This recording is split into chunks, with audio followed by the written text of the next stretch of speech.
Welcome to Don't Whistle at Night podcast, where Navajo legends echo in the shadows.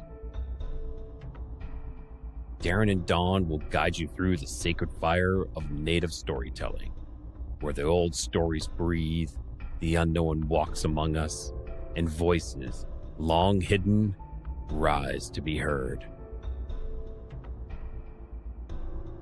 And remember, don't whistle at night.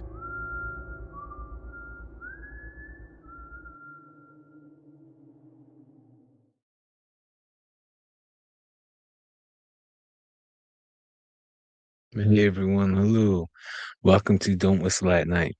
We are broadcasting live on the United Public Radio Network, 107.7 FM in New Orleans. Hello everyone, I am Don Yazzie, your host. And with me, as always, my brother, co-host Darren Yazzie. He'll join us as soon as he's ready. You ready, Darren? Okay, we're bringing him on. I think we'll give him a few minutes. Tonight we here he is. He's ready. Hey, All right, there he is.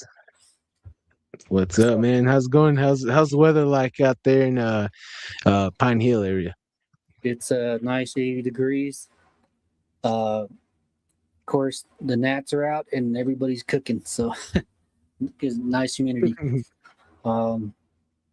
But from what I was told too, it's male. What is it called? Male mental health month. So, ask for help. It's a being a boy growing up. For me, it was never really asked for help, and to now, it's hard for me to ask for help. So, just to let you guys know, it's okay. It's okay to ask for help, especially everything in everyday life, and most importantly, the mental part, because now on my side, we never really talked about feelings. So, what is it? Where does it come from? How to handle it properly. And one thing not to do is don't bottle your emotions up, because it will eat you from the inside and inside out. So, take care of yourselves out there, and most importantly, watch out for one another, take care of one another. So, to that, I shall crack a monster, a Red Bull for the spirits here in a bit. So, kind of tired, take a late night drive. Oh yeah. Show the camera. Maybe we'll get a sponsorship. Sponsorship right there. Red Bull. You're on mute. He muted himself. Yeah, we're on there you go. here. So Hello everyone. So. Oh, nice. Do you hear that, Red Bull? Sponsor us, please. Hello, well done, 505. Welcome in. Hey, B-Cast, how's it going? One of the hardest guys to meet up with is B-Cast, man. But thank you for your service out there, brother, and doing what you're doing. Yeah, tonight's guest was Beary Oliver, but there's some schedule conflicts, and things do come up from time to time. We're all human, and we all can't make our date sometime, and that's perfectly fine. There's always second chance, third chance. And what's good about it is that we are a weekly show, so maybe we'll do 2 weeks, 2 shows a week. I'll ask the boss lady. Maybe we can get a sponsor night, who knows. Pick up another show. I think everyone would like that. So tonight we are going to bring on a few team members, and here's one of them. And she would like to remain anonymous in the stories that we're going to be sharing. This is one of our team members.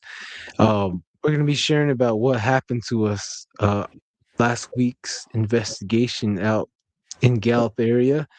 We investigated a meetup, a small little tiny cave where people that practice witchcraft, people that do black magic, and they make their promises and deals there, and they meet with other skinwalkers in the area, in the general area, and they all meet there. They congregate for who knows what. So Darren and I and our team, we went to this location. It was guarded by the locals, so not anybody can just roll up in there. You have to know the locals there. You have to be invited. And this is what happened during this weekend, last weekend, and it got very, very serious. So far, we have one teammate here, and let's welcome in our teammate, Darren. Oh, I think. Hello, Yeah, person number 2. Testing, Hello. testing. 1, 2, 3. Can you hear me? you're good. Yeah. Check 1, check 2. Cool. Check 1, check 1, check 2. So Camera 1, camera 2. you are anonymous person number 2. Is that how you want to be addressed tonight? Yes, please. That would be great. We'll call you MP2 then. And yeah, keep it short and simple right there. But so MP2, give us a little background of your history. When was the first time you ever encountered the paranormal and stuff like that. I can remember you telling me a little person story too, which is really interesting. I don't know if you want to go into that or Let's leave the little person story a little on the DL because then that gives away who I am. Okay. But I think when I first started encountering like paranormal is when I was probably about 4 or 5 years old. I was raised by my great grandma, and she lived on the southern part of the Navajo Nation. And I used to spend my summers with her, and we used to go to a trading post all the time. And I would see all these elders, sitting outside and not noticing how they were dressed, and putting 2 and 2 together and having these conversations with them. And come to find out, these were individuals who had passed 20, 30 years ago, and I was, having full-on conversations with them. Wait, what? About the What? changes. So you as a kid you were talking with the dead, huh? You would say? As a kid, I was talking to ghosts. Yeah. Wow, I would have never have guessed that. Or wow, that is really interesting, huh? We'll talk more about that later because that's an interesting topic. No problem. But yeah, I remember one time we went into the trading post, and I was talking to the guy who's in charge of the trading post. He would give out candy to the kids and everything. And I asked him, I said, can I play with that little boy? And he wants me to play with him. And he's like, who are you talking about? And I explained to him, and he kind of just got quiet. And then I could overhear him talking to my great grandma, and he was like, oh, that used to be my brother. He passed away a long time ago, and he's been following me around. And they're like, no, you can't play with him. And I was like, oh, okay. I was like, all right, no problem. That's when the paranormal started for me. I've come to realize that, I could see people who weren't there, and they could see I was there, and it became a hassle growing up because then they would be like, oh, you can see me, talk to me. And I'm like, nope, I'm not talking. I don't have time for this conversation. And slowly, I was told to at least try to help them, help them understand that they're not here anymore. Bigfoot, Rayma, nice. And then I think those were, my first ghost encounters. And then as I got older, I moved to where I was originally raised, and I had my first couple SW encounters. You say skinwalkers here, mystery Oh. person. You don't have to use a TikTok code here. You can tell us on okay. TikTok. Go ahead. Well, I had my first skinwalker encounter. I think I was about 10 or 11, and it was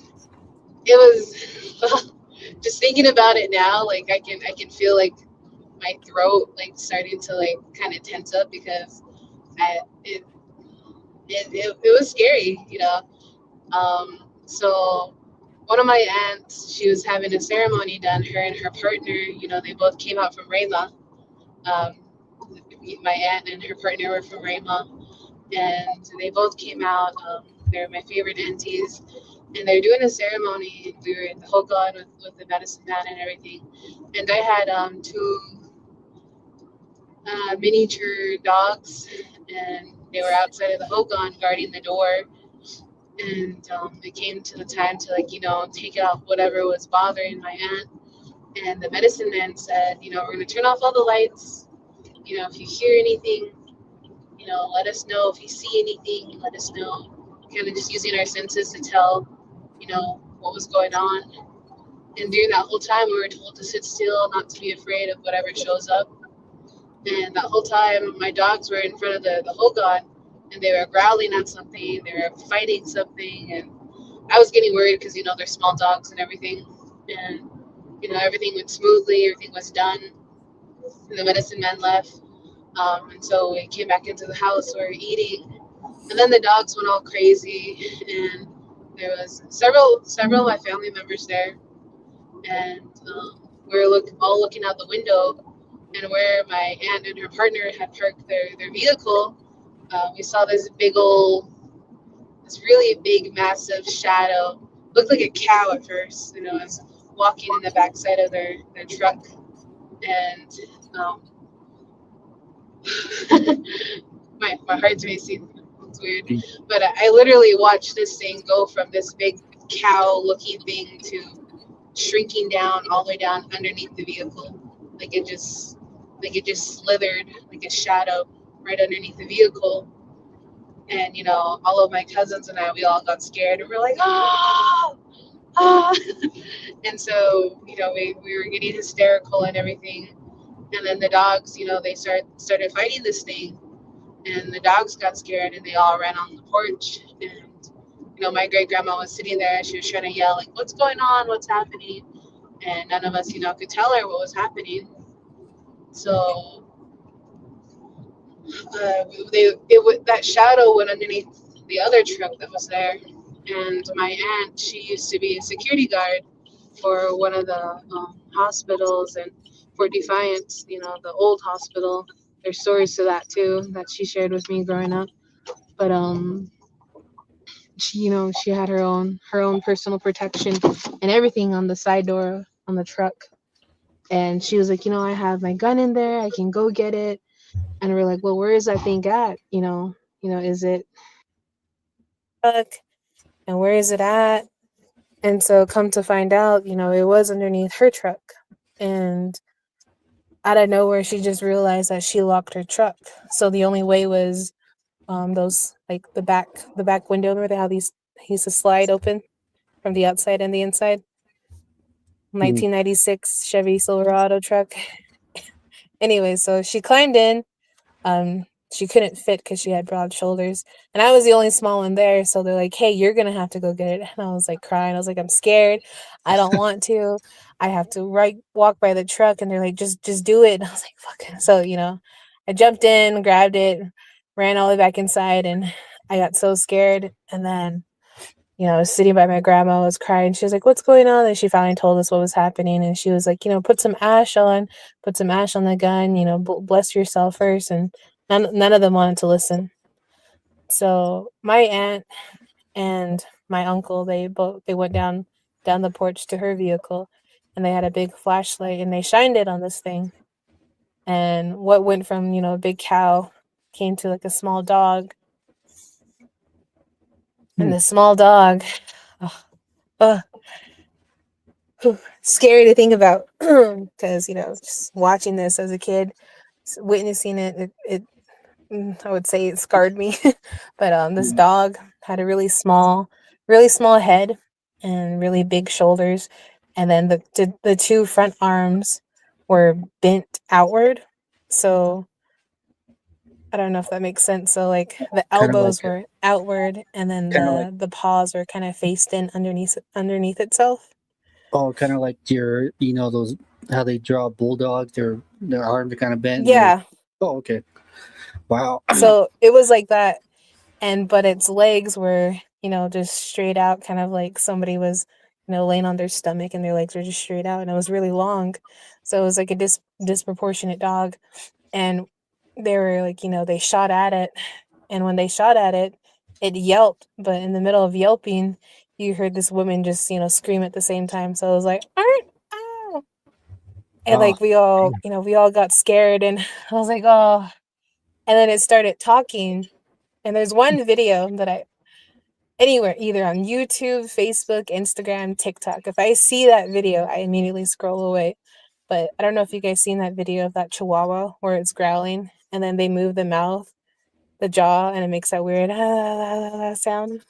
No, I haven't seen that one. I will send it to you guys. All right. But it started talking like it was like gurgling, and it sounded so demonic and so scary.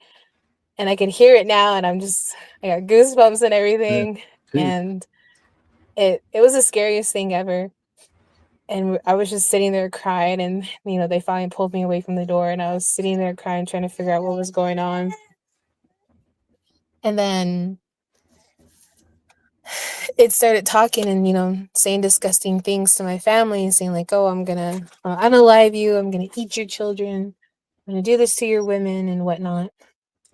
And we shot at it again. Nothing happened.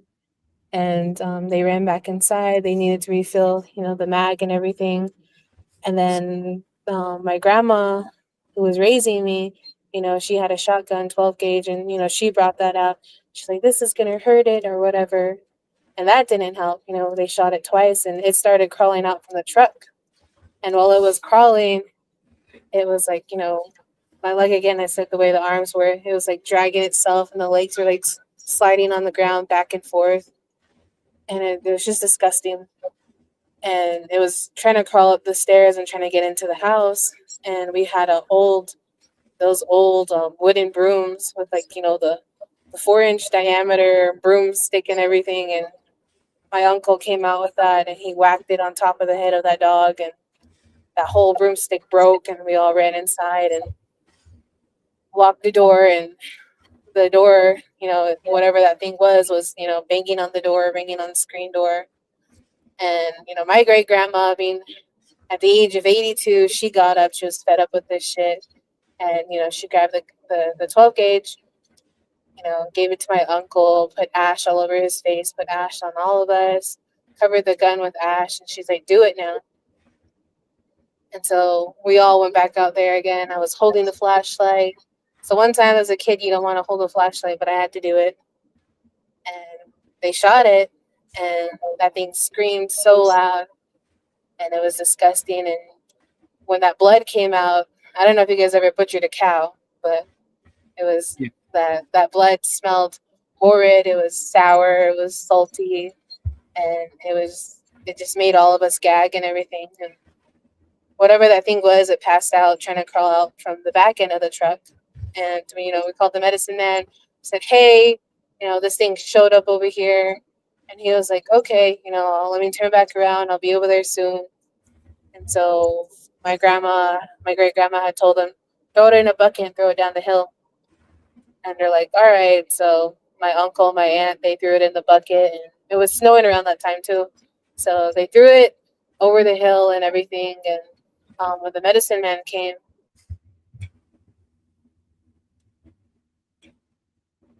take me to that thing, because I need to do some stuff to get rid of it. Whatever you guys decide to do, let me know. And we just had sent back whatever they did. And so they took him over there, and they came back within 20 minutes. And the medicine man said, "I'm gonna sleep here tonight." So we set him up in the hogan, and my aunt and my uncle were tripping out. And we're like, "What happened?" And they're like, "Oh, we went back to where we threw it, and it wasn't there anymore." And they followed the tracks of the dog, and it was dog prints. It was bloody. And then where the 2 front paws were, like you just see from half dog, and then you see fingertips come out. Yeah. And then it was like somebody crawling on their knees. And then they got to their legs, and one of their legs were dragging, and it was blood trail. And then it turned into them running, and then it turned into deer tracks. And so we're like freaking out. And the next day, the medicine man did some blessings and everything. And he was like, oh, in 4 days, you'll find out who it is. And we're like, all right. And so they're like, then he was like, just remember where you shot the thing. And we're like, okay. Then my aunt, my uncle were like, oh, we shot it in the leg and in the arm. Like, we remember because there's blood right there. Then 4 days later, one of our neighbors down the hill, I guess she somehow fell down 3 little stairs off her porch and broke her arm and her leg. Wow. And so we were like, oh, okay. And she didn't want to talk to us. We kind of left it at that. And then more stuff started happening in that area that's not really known for bears. But we actually had a quote-unquote a bear, if you get what I mean. I think it was a skinwalker, but it showed up trying to open up the windows and open up the doors. And I remember seeing that too. And again, that smell of death was just around, and it knew how to turn the doorknob and try to slide open the door. It's like, it's an interesting bear. And then once again, we all huddled together, and my great grandma was doing her protection prayer and everything, and it went away. And that next morning, I went out when we came back, where that door was trying to open the door, and there's footprints there, like men boot footprints. And then where the window was, there was this. Hello. Oh, MP2. oh, we lose her. Hey, there's something out here. And then Oh, there we go. everybody came running out, and then MP2. my uncle went over to this bag, and it turned out to be a bag and tarp. And inside that bag and tarp was some buckskin. And inside that buckskin, there was 2 dead snakes. There was skulls, and I don't know, trigger warning for a lot of people, but there was a skeleton of a fetus, and it was wrapped up in there. MP2, where you're starting to cut in and out. I don't know if you can hear me. We didn't really catch part of the story, or something didn't want you to share that part. So we kind of didn't hear some of it. MP2. She's still cooking. Hello. Hey. Welcome. Well, everyone, welcome in Lee, our teammate Lee. What's up, Lee? How's it going? How's it going? Hey, what's up, Lee?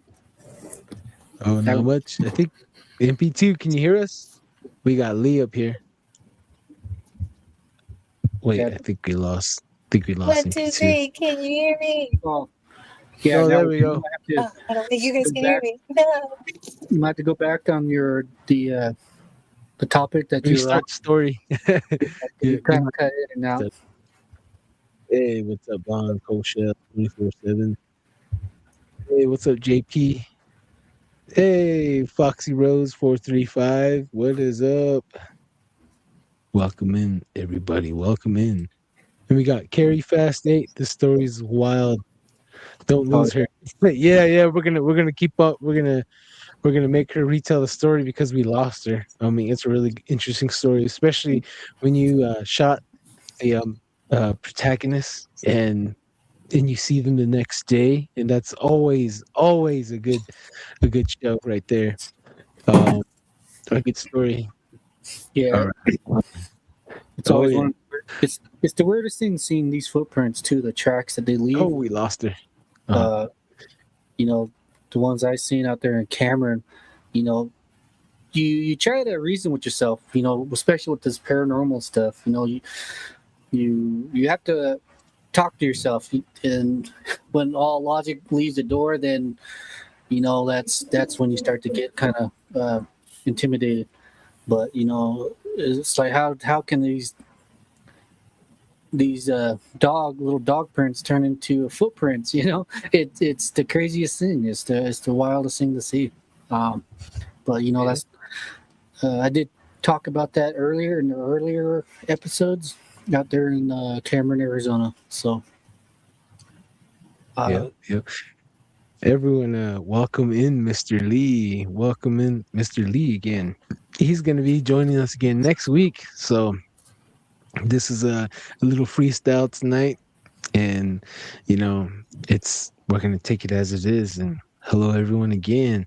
Hey Lee, I think we got to talk about what happened last weekend. We shared a little bit with the people on TikTok, and I think we should share a little bit with what happened here on YouTube during one of our investigations out in your neck of the woods. So what part do you want me to start off with? Hey, what's up, Rye's in the building, everyone. Freestyling, that's right, Rye. I guess you can start with the history of the area. The history of the area, and you did mention a couple of areas that you didn't want to go in. Go towards, and I can remember hearing you like, that place scares me, and I kind of, I was like, that's the first time I heard you say that, man. Like that doesn't make me want to make it any better to go over there too. But yeah, dude, it's something else. So we can start, on the history of the land out there, and some of the stories you told us out on your side. MP2. Sorry, y'all. I lost service. I'm headed home. Oh, all good. It's all good. Hang on, Lee. Just get that ready. The history on that area where you took us. You guys are not going to be disappointed. It's pretty good. It was a wild night on all of our ends, and we had 3 guests that night too. So it was a wild night for everyone. Before we let Lee cook on what happened to us last weekend, we're gonna let mystery person number 2 restart that story, that crazy story she just left us hanging with. Go ahead, mystery person number 2. Take us away. Okay, so what's the last part you guys heard me say before I lost service? Before we lost you, you said that that medicine man said that you're gonna find that person that came by that got shot at that area, and then you were leading us up to that area and we lost you. That's the first part. Then we lost you So the did you hear second about time. the bears? Yeah. No, you kind of cut in and out the whole thing. So. Okay. Little wolf. So after that, I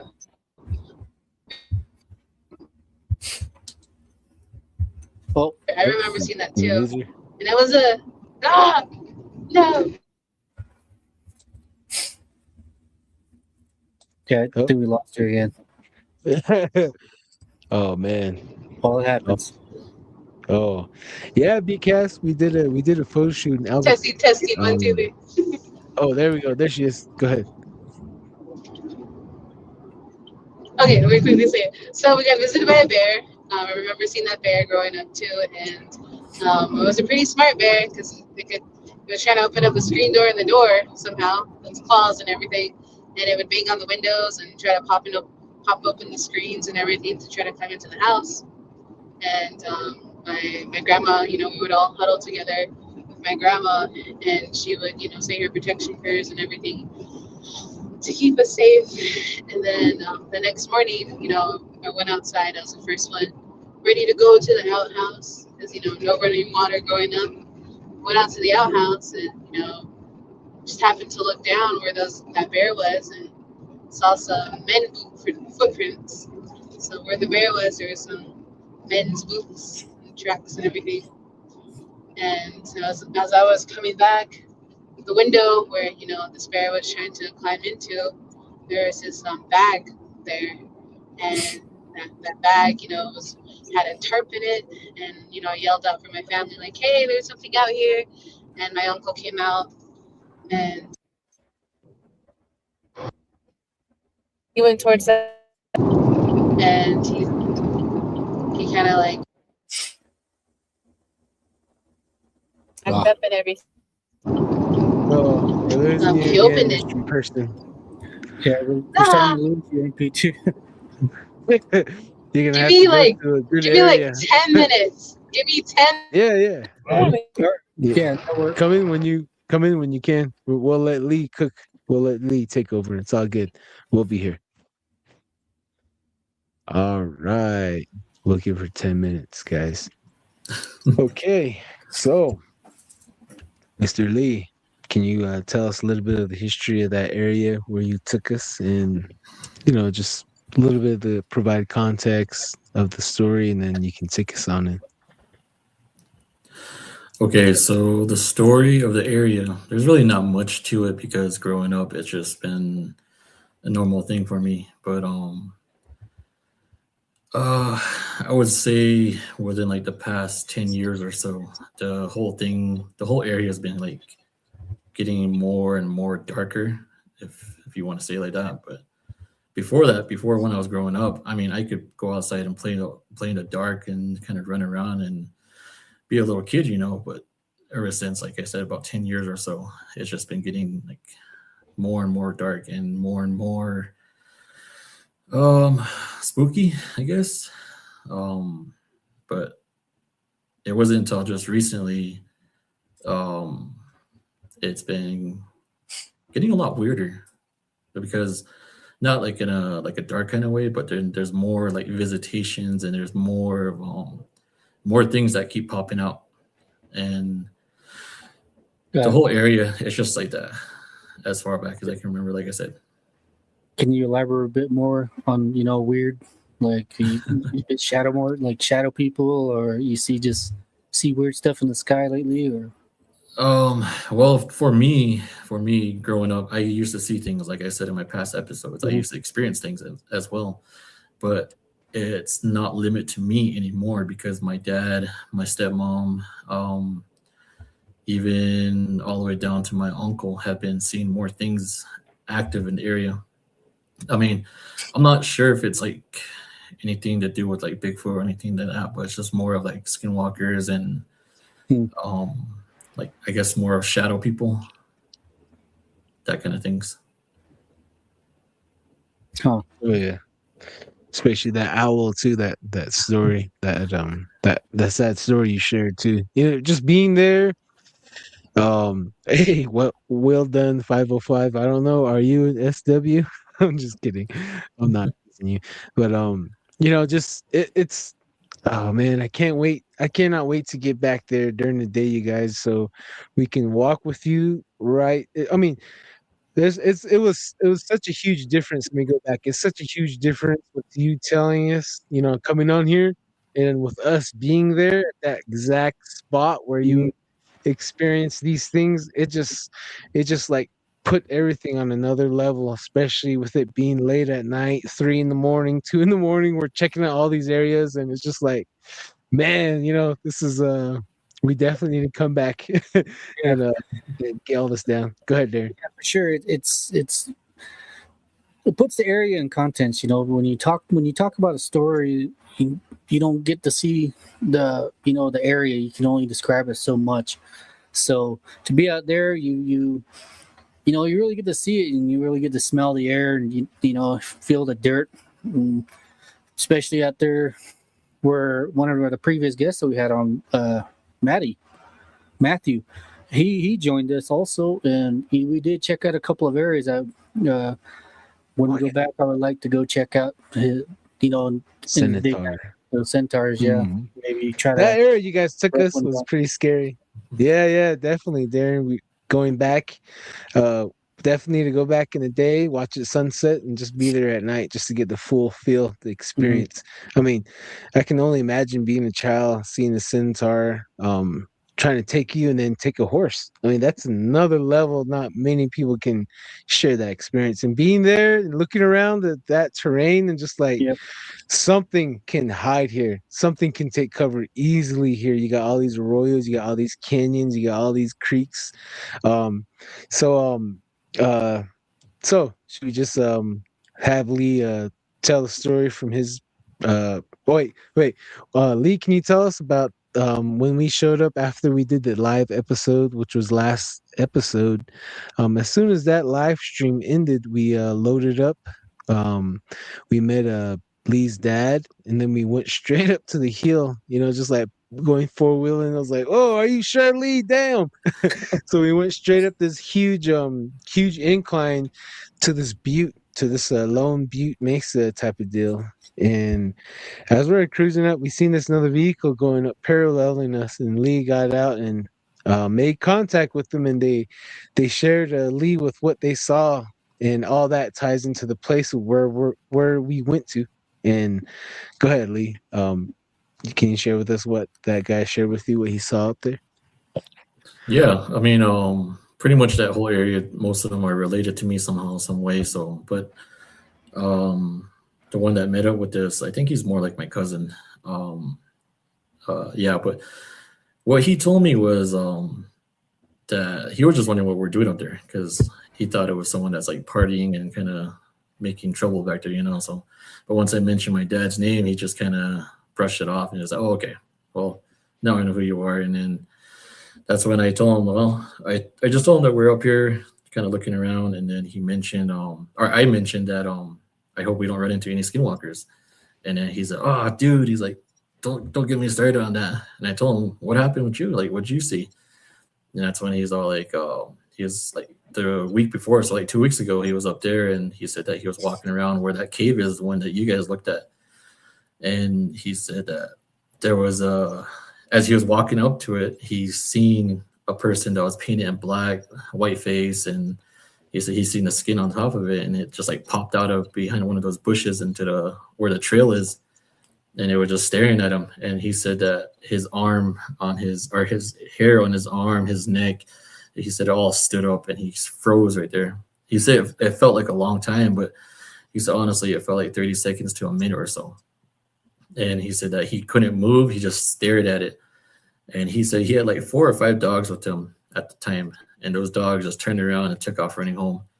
And then he said finally when he got the courage to turn away and run off, that it wasn't right there anymore. So he was saying that it's probably the person that's going up to that cave and doing all their stuff up there. That's kind of his point of view of what he told me, but it gave us more reason to go up there. He's the one that did that sign. When we went up there, there's a symbol up there, and the sign that they use to make that symbol is used with blood. You can tell when someone uses blood and different plants and like different type of material, like even to make different paintings and all that. And you can tell, like, when you go across the reservation and you see a red handprint, different parts of the reservation, and that red handprint means that it's the person returning back from the long walk that had connections to that area ancestrally. So, just seeing that, and then you can tell from different paint pigments they use, and just being there looking at it, you can tell it's made by blood, and I don't know what type of blood, human blood, animal blood, but we showed up there.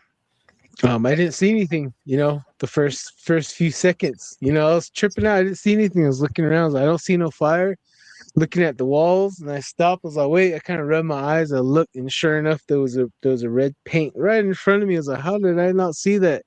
I looked down, and I finally seen some charred woods, and yeah, it was just like maybe 8x4 little meetup area, and signs of it being used.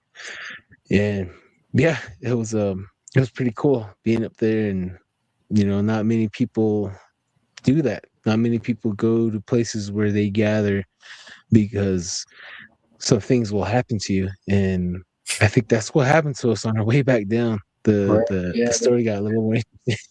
Yeah, it's one of the weirdest things, dealing with subject matter like this. People on the podcast, they talk about it, but they don't never, some of them never leave and check these areas out, which is kind of sad on their part, I guess. But as for us, it's just home. It's just some areas just weirder than some some others, but yeah, it's especially dealing with the subject right now. It does feel like you do go through a portal, a loop. The area, the environment changes around you. It's really odd.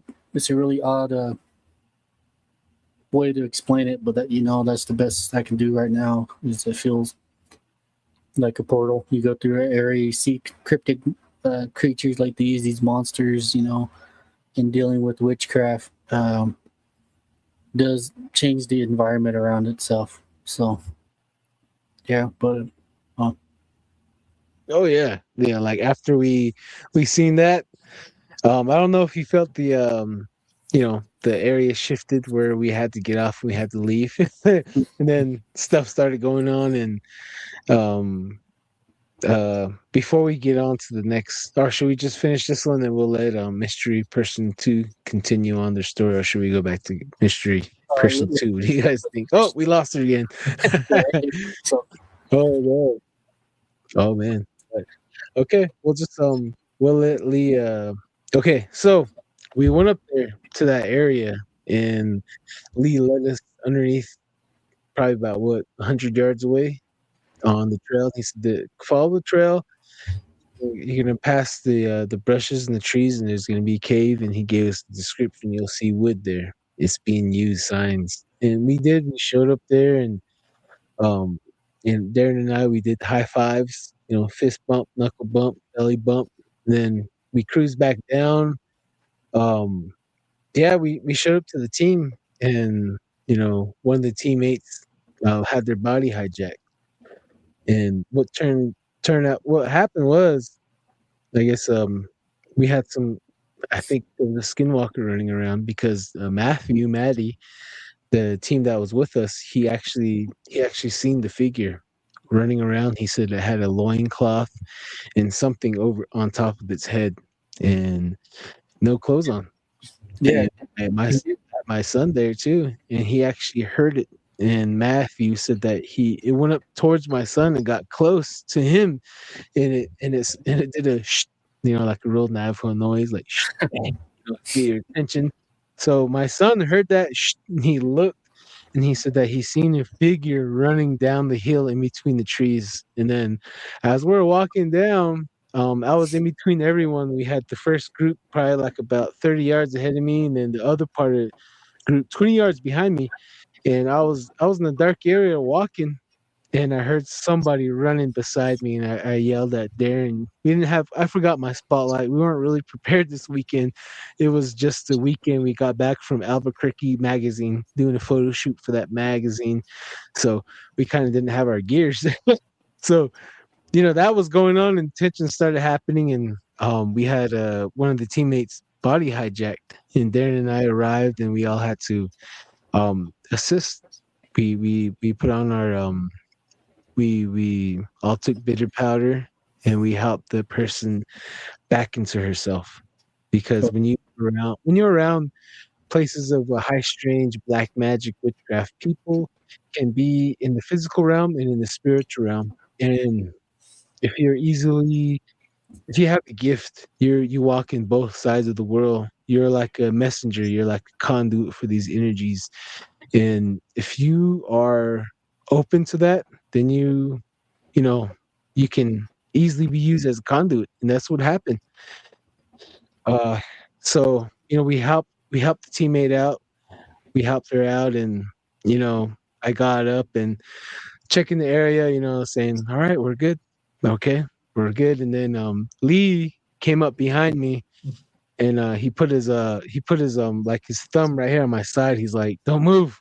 And then he started going up towards my neck, and he's like, something's inside of you. When you guys went up there, something placed something inside of you. As soon as it goes towards your, when I tell you to spit it out, you spit it out. And I was all right. So he went all the way up towards my neck and towards my mouth, and he said, spit. And I spit it out. Poof, poof. I'm like, all right, it's all good. Okay, we're good now. And I was like, all right, I was going to turn around, and my stomach, something grabbed my stomach and twisted. And I immediately dropped to my knee. I started regurgitating. I started throwing up, and my eye was like I couldn't believe what's going on. I had no control over my body. I was dry heaving like I was drinking energy drinks for 2 days. I felt like I was hungover. Something came out indeed. After a few minutes, I was good and I was a little dizzy. So, they do place things inside of you. They have that knowledge of the dark, forbidden knowledge. And, if they try to recruit you, don't do it. Don't do it. It's a trap. So if you have anything like that going on, your friends or family, please help each other out. Help each other out. Lee, do you want to kind of take us away? What happened through your lens? And then we'll go with Darren. Yeah, I think I'll answer Codex's question. The way the person was acting is like, how would you say it? Like they weren't themselves. Like how you said, their body got hijacked. Basically, I mean, they were still the same person. They were still the same, speaking the same, but in a way, it's more of like someone like speaking for you. It's not like a demonic hijacking or anything like that. It's more just like a lot of stuff coming to you, and even if you have like some type of gift like the way I have, then it's going to be something similar to that. And how we know was because that person was trying to run away from us, and me, to be precise, that person was trying to run away from me because I grabbed their arm and they were trying to pull away. And I don't know if I got punched in the face, but the next morning I woke up with a sore jaw, and then I wrestled the person down, and then we finally, that's when you came up to help me, Don. And then remember Darren came over to help put the bitter medicine on their face and their mouth and everything. And a lot happened within like that, like 5-10 minutes or so, but it felt like a long time. Honestly, it felt like an hour or so. And I remember the thing about it, the way it kind of brings me back to it is growing up, it was like having this gift that I have right now is like that used to happen to me all the time. And it was something I would go through, I would say like on almost a weekly basis, if not maybe 3 or 4 times a month. And it's kind of weird because it gives you some type of strength or whatever it is, because it would take 5 of my family members to hold me down. And they would be like telling me it's not real, whatever is there is not there. And for me, in my case, I would see my grandmother, my dad's mom, and I would see my uncle. But the thing about it is I knew it wasn't them, but it was also something else that was using their face like a mask to kind of bring me on to the other side and kind of, in your words, kind of recruit me for something else. So that was something in my case. But what happened that night was something similar to that. But without going too much in detail and revealing the person, because they wanted to keep it private, so for their sake. So.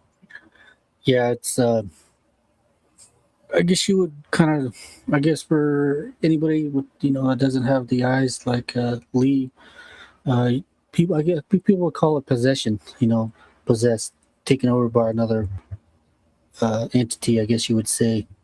But as for me, I was there. I wasn't that far from the incident, that was going on.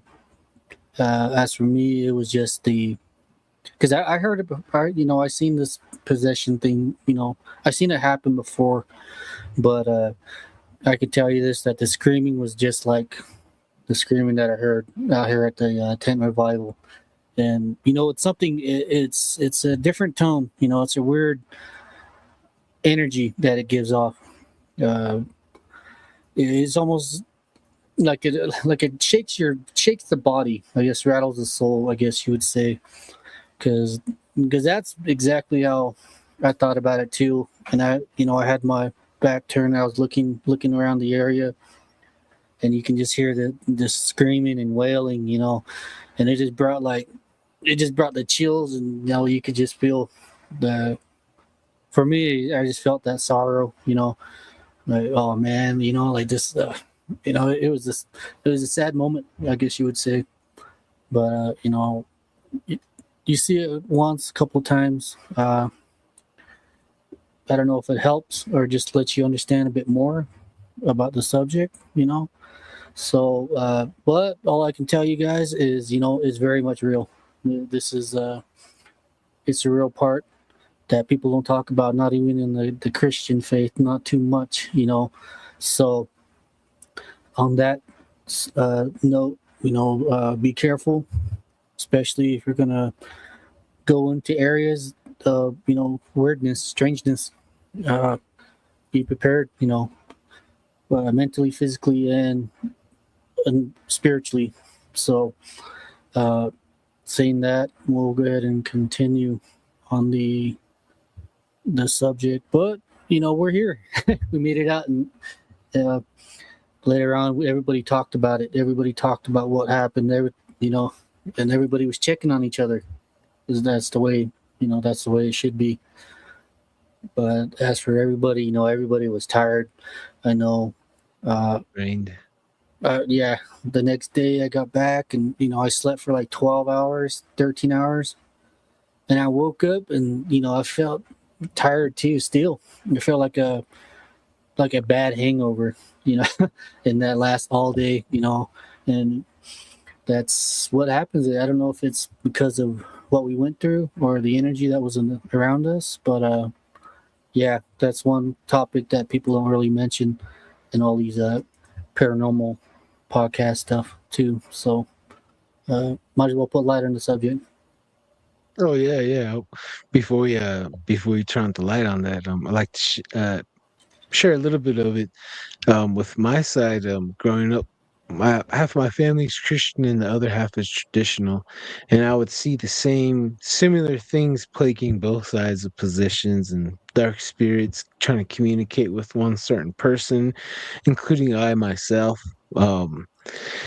Just walking down the highway, or walking down the dirt road with somebody, that you think it's okay to walk out there with, and you wake up with family asking you, why are you walking around at 2 or 3 in the morning? That used to happen to me a lot as well. Get really bad. And, I myself been possessed a few times, and being a victim of that, it's not nice, it's not pretty because you don't really have control over yourself, and not including the drunken nights, where you get blacked out drunk and you're still moving around, you're still talking, and you wake up the next day and you don't know what happened, you don't know what you did, you don't know what you said, you lost your keys, you pissed yourself, you got stabbed, you wake up with that, you're like, what the hell did I do? And the spirit realm is very real, and I always felt like, being on the Navajo Nation, that the spirit realm is more active. The veil is thinner everywhere you go, from top to bottom. And just being there at home, it's just one of the things that we're all used to, from the tent revivals to a ceremony in a hogan. There's strange things that come around, and there's dark, negative spirit entities that feed off of negativity, that feed off of alcohol, drugs, womanizing, and gossiping. Like, what's going around out there? When you really want to search for the truth and want to present the truth and share the truth, you're going to have a target on your back, whether it be from witchcraft or from somebody that just don't like you. We all can't make people like us, but what we can do here is all coexist with each other and just love each other. That's the best thing we can do right now. And, after all that went down, I had to drive back from Gallup, New Mexico to St. George, Utah. And all the way along, processing everything, thinking about everything. And there's more to it than what happened. During the live episode, the other teammate came to us and told us, she drew on a picture saying, here's an owl and here's a demonic being. And when we went up there, we saw an owl or a whippoorwill creature underneath the bush, just hanging out, chilling, not even moving, didn't even care what we were doing. And then the demonic activity picked up. So, I'm still thinking about everything, still, processing it.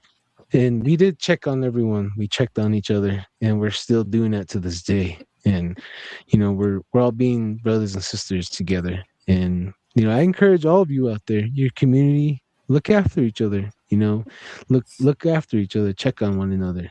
And that's one of the things that we're taught as Navajo. Check on one another, your spirit, your whatever your mental is, whatever you're thinking and whatever's in your heart. Let it out. Share with one another. Oh yeah. I digress. Yeah, and also there's the owl too. We did look at it. Pretty damn good too. And I got about a foot away from it, and I couldn't describe what it was. I didn't know what it was, tell you the truth.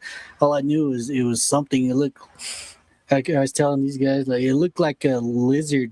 It looked like like a lizard. It was gray, black, white, and it was just sitting there. It didn't move. Didn't even care that I was walking up to it. Just being a human. We're naturally cursed with not having animals come up to us, like that. Or when we walk up it, they flee away from us. So that was really odd. Weird in nature for the whatever that thing was. But it did look like a lizard, man. I swear, I don't know how to describe it besides that. But good thing is, this is all going to be on a Patreon, and we're working on that. So you guys will see a little bit more of everything that we went through. So stay tuned, Oh yeah, we got more Skinwalker caves to hit up. Ain't that right, guys? Yeah. So, it's the first of many. Oh yeah. But yeah. Is there anything else you want to share there? I'm sorry, I didn't mean to cut you off. I got excited there too. Like, oh man, we got so many places to check out. I know, right? And we'll definitely have some more medicine, whether it be cedar ash, that ash water drink. We do pray when we go out, before and after we enter and exit the vehicle, in our doors to our house. So prayer is very much key for us as a team, because we are not ignorant to the spirit realm. And we are not ignorant to the spirit beings that walk around in the dark. There's things that walk around out there that many people won't understand but us here on the Navajo land. MP2, are you there? Do you have great signal?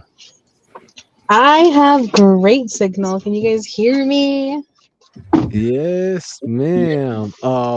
Could you go back to where you guys visited Medicine Man, and where your family member shot that skinwalker, and where that Medicine Man told you in 4 days, remember where you shot that person, that part. But before we go on, let's answer a question here real quick. I started a question here from BCast. He had a great question. BCast 33. What's with the significance of 4 days? I've heard about burying the dead in 4 days, or knowing the enemy in 4 days after practice. So one of the things I can start off. So 4 days. So people that don't know out there, when your family member dies, if you're a Navajo, if that person is Navajo, each tribe is different. But for us, when someone dies, your family member, you're supposed to get them in the grave, get them in the earth before the 4th day or on the 4th day. But if it's longer than the 4th day, that person is going to be here amongst us still and cause hauntings. And for us Navajos, we're supposed to not keep our ghosts. We're not supposed to keep our relatives. We're supposed to let them carry on to the next world. And we're supposed to move on with our life. And when we remember our loved ones, and when we cry for our loved ones that went on before us, we're keeping them from going on to the next journey of life, to the next world. We're keeping them here. We're bringing them back to us, and that's not right. That's not natural. No offense to anybody out there. Whatever you guys believe, that's what you believe. I'm not trying to judge you guys, but this is what some of the Navajo teachings that's been taught to us. And for us, ghosts, we call them chidi, chidis. The ghosts, the evil entities, the chidis. That's what we call them traditionally. And 4 days after knowing the enemy is more like the enemy way. Whenever a Navajo warrior goes into battle, he takes a life.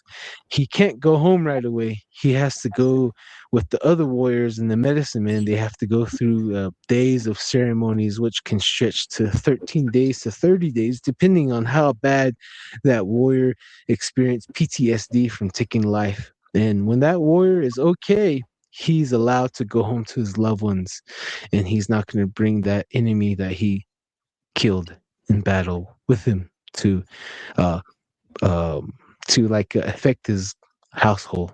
So there's that's one of the ways that I know. But Lee, Darren, you guys got anything you want to share on that? Oh no, I think you about said it all right there, buddy, from my side.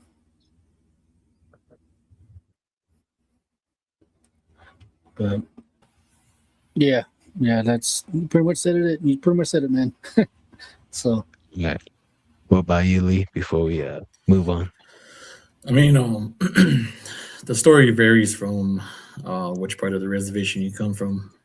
I mean, my side is it's something similar, but something different as well. But that's a whole separate story on its own. So I think I'll let mystery person kind of finish up their story as well. all right. So I hope that got some information to drop on that topic. So. And yeah. And then oh, sorry, Darren. Sorry, Darren. 1 second. I didn't mean to cut you off. But for everyone out there, what Lee was saying, the Navajo Nation is large, right? So Lee's like in Gallup area, and I'm like in Minot Valley area. Darren's in Pine Hill area. We're all Navajos, but we're all mixed. There's more to us. Like Lee's Lee's area, he's more around the Zuni and the different Pueblos. Same thing with Darren, and in my area, I'm around more of the Paiutes and the Ute, and I do have heritage Ute, and so does Lee, and all of us. We all have heritage from multiple tribes, but we all come under one umbrella, which is Navajo Dene. So that's just FYI for all you guys out there. Go ahead, Darren. Sorry.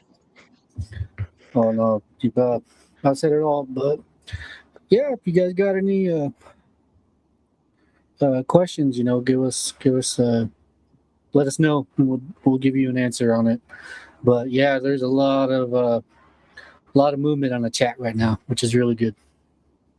Oh yeah, we'll get to you guys when we can. Mystery person, do you want to continue with your story, please? Thank you. Yeah. Testing 1 2 3. Mic check 1. Mic check 2. Check 2. Camera 1. Camera 2. Camera 1. No, just kidding. Go ahead. Is number 1 better? Number 2 better? Okay. So you said to go back to what the medicine man said. Okay. So the medicine man said, hey, in 4 days you'll figure out who it is. Just remember where you shot the thing. And my aunt, my uncle are like, okay, so shot in the arm and the leg. I'm like, all right, cool. 4 days later, down the hill, our neighbor fell down 3 stairs on her little 3-stair porch. So it's about, 12 inches. And she happened to break her upper thigh and break her arm, where we shot everything. And she stopped talking to us, and she kind of told us to, fuck off and all this stuff. And we were like, what did we do? We didn't do anything. And come to find out, she was doing stuff, and she ended up hurting herself. So, ooh, is there weird feedback? You guys hear me? Yeah. But to let the audience know that these skinwalkers, they're dark practitioners of evil work. But to also let you know is they're also human beings. And in this note, they are able to take damage. It's not an uncommon event to have someone shoot at him, and then then the next day you hear a story like, oh yeah, he fell on a stick or something, So it's not uncommon, but just the explanation on how they got hurt is usually an accident, So Yeah. Sorry. Yeah. Eric. Go ahead. So a few weeks after that, we got visited by a quote unquote bear. I say quote unquote bear because I don't think it was a bear. It's probably a skinwalker. But this bear came around one night, and I was just a little shit running around and being rambunctious and everything. And we saw this bear, and we all got scared. Me and my cousins, we all huddled up in the living room, where my great grandma was, and she was just sitting with us, saying a protection prayer, telling us it's gonna be okay. And this bear was pretty smart because it tried opening up the screen door and the front door, turning the knob with its big bear claw, and it tried to pop open the screen on one of our bedroom windows, and try to crawl through the window, but it couldn't slide the window open because we used to put sticks, in front of the window so it doesn't slide back. And so the next morning, went away and we all fell asleep in the living room. And I ran out to the outhouse. If you grew up with no water, you know what I mean by the outhouse. Went to the restroom, and I noticed these tracks outside in front of the door, in front of the window. And it was some boot prints, some work boot prints where the bear was. And around it, you could just see something dragging with it. So this bear was so stylish, it was wearing boots. And then I came back from I came back from the restroom, and I noticed this bag underneath the window where it was trying to crawl through. And this bag was like a big black trash bag, and then it had a tarp inside of it. And I didn't know what it was, so I was like, "Hey, there's something out here." First thing, my uncle ran out, and he was like, "What?" Everybody ran out. They're like, "What? What are you talking about?" And I pointed it out. And my uncle opened up the bag, and he just kind of backed up. He's like, "Shit."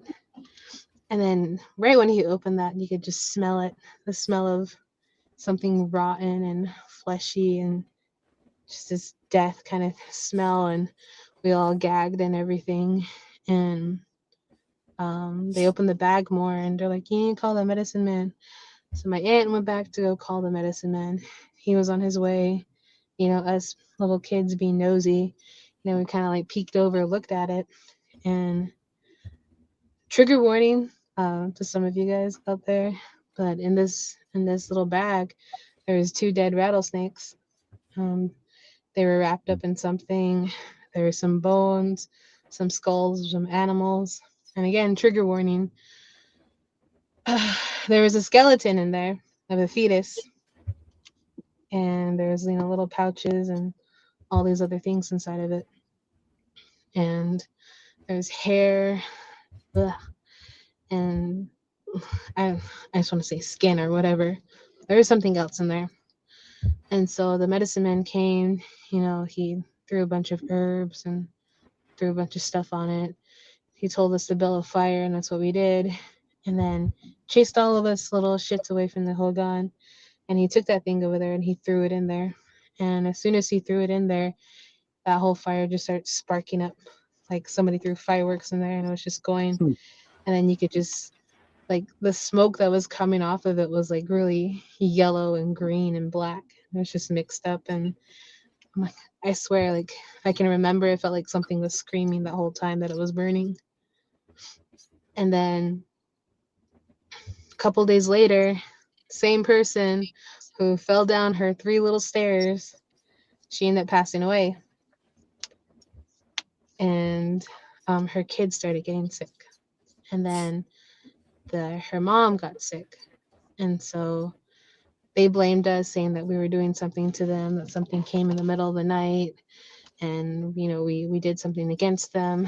And we're like, the only thing we did was burn a bundle and do a protection prayer. What did you do? That's what my great grandma told them. And for years, I don't know if they still talk because I haven't been back home in a long time, but that family just kind of stopped talking to us and helping us, and vice versa. And so that's one of the SW encounters I remember and I still carry with me because growing up, like you would think that these things would never happen. So when people talk about, oh, this is my skinwalker story, I'm like, okay, cool. And they're like, what about you? Have you ever experienced something like that? And I would tell them, and then they would visibly see these goosebumps on me because that was like one of the most scariest moments in my life. Hearing that dog talk, seeing it crawl out of the vehicle, hearing it talk, like a person, and just seeing that bundle with everything inside of it. Growing up, I've heard all these stories like, you don't do this, you don't do that, you don't walk around at night. That's the time for the children of the night and everything. And I'm like, oh, okay. But I think I've gotten to a point where I'm no longer scared of what's in the dark, because I've seen this in the daytime and in the evening. So it doesn't really affect me anymore. I don't know if it does. But yeah, so those are my skinwalker stories. Oh, nice. Yeah. Nice. So, There's nothing like a. Sorry, go ahead there. Go ahead. So why do you think out of everything it turned into a little dog? Out of like a little ankle biter. Like what? Why do you think it would do that? Because what you're saying, it turned into it was the size of a cow, and then it turns into a little dog. Ain't that a little? It's weird, huh? It was the first time I heard that too. So, huh? Nothing like. I think it's because I've had the little tiny dogs around me so much. I've had two chihuahuas, and then like blending in. Oh, just might have turned into whatever's around you, huh? And also, when they put it it was alive, right? When it was in a bucket, huh? I think it passed up in the pain, but it was unconscious at that point. Oh, okay. Well, what color was the skin? What color was it? Did it have weird ears? Like, you gotta break it down. And also, oh man, what was I gonna say? And it wasn't overweight. It had just the same weight as a dog, huh? It didn't weigh like 180 pounds. Like you would think like a human being would.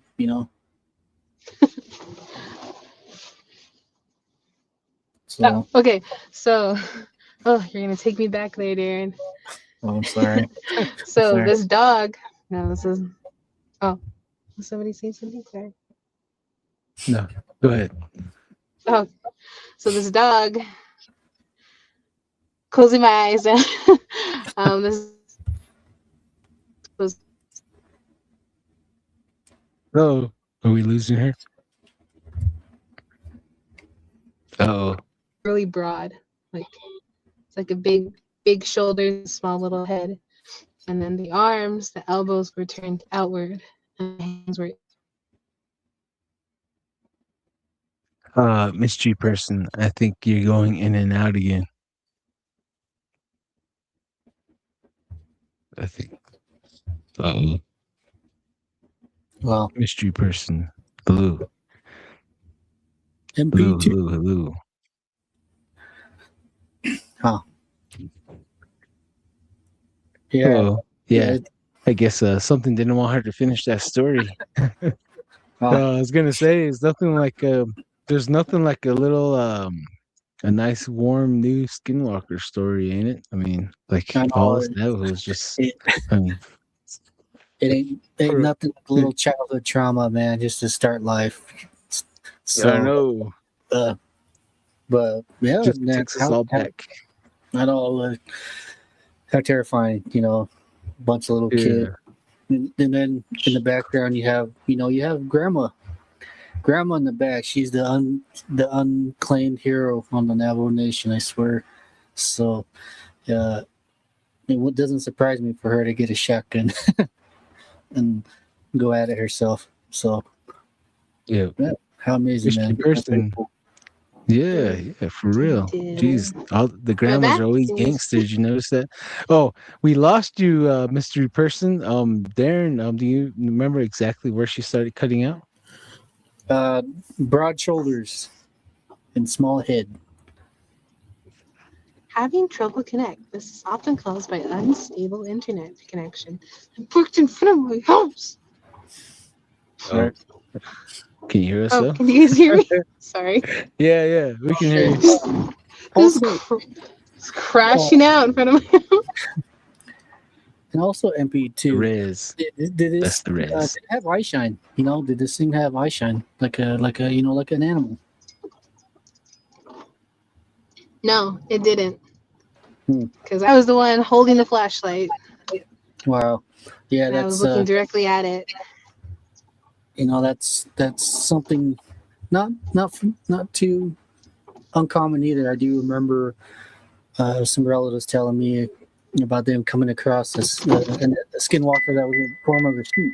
So hey, and this thing didn't have eye shine either. So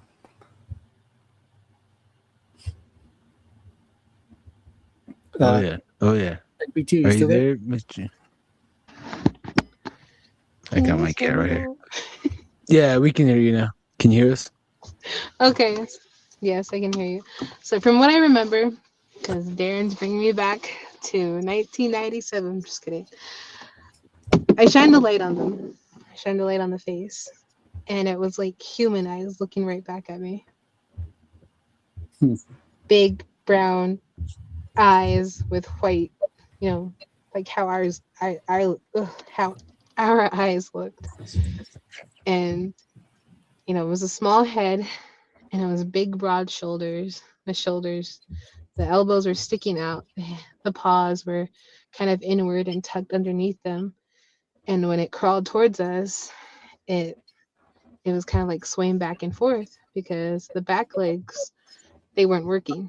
They were just really long legs just dragging behind this big broad shoulder, tiny head little creature. And the way it talked, it was like growling, it was in the midst of a growl and a gurgle, and it sounded like somebody talking from the back part of their throat. And it was crawling towards us, crawled up the stairs, and somehow with its deformed arms and legs, it was banging on the screen door when we all ran inside. Wow. And it was just the size of a dog. Did this thing go in a 5-gallon bucket, 10-gallon bucket? Just your common Home Depot. It was just your common bluebird flower bucket. They just grabbed it and stuffed it in there. Dang. Man, how terrifying to have all this to happen to the kids there, to the youth, man. It's creepy, but it's just life, I guess you would call it, out here on the reservation. So, yee.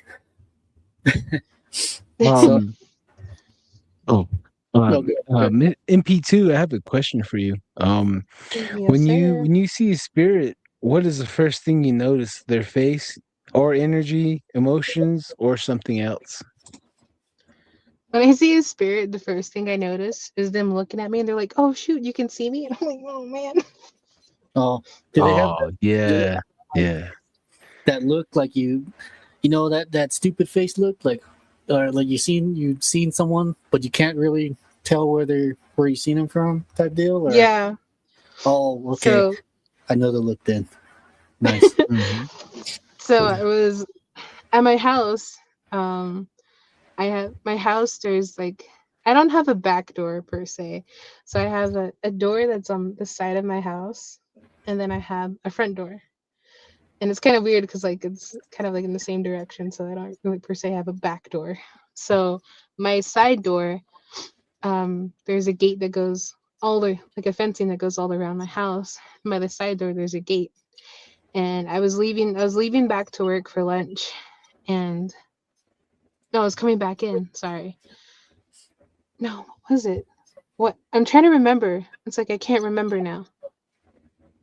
I was leaving, yes. So I opened the door, and I looked to my backyard to my left, and then I quickly walked towards my vehicle, and I stopped, and I was like, wait, did I just see that? And then I turned around, and what I had saw was this old man, and he was covered in a blue overalls, and he had these the 70s, really big square glasses. And he was an older guy. Then he had a white shirt, and one of those chains underneath it. And he was wearing a ball cap, and he had a bucket. And inside his bucket was a hammer, a couple of things. And he was holding a paintbrush. And he stopped and he looked right at me. And then I looked at him and then I just turned around. And then when I got into my vehicle, I looked back over there and he was gone. And I was like, oh, he saw me. He saw me see him. Now he knows I can see him. But ever since then, I haven't seen anything. Oh. But So do these spirits, do they come to you and ask you for help? Like ghosts, how they say it. The main character goes to Whoopi Goldberg, does that ever happen to you? Not to, make fun of it, but I'm kind of curious myself. when I was younger, some of them would, because I think they knew that I had that naiveness to want to help them. And as I grew older, I've kind of realized that I can't really help them at all, because they're gonna affect me, and if I can't help them, then we're both shit out of luck.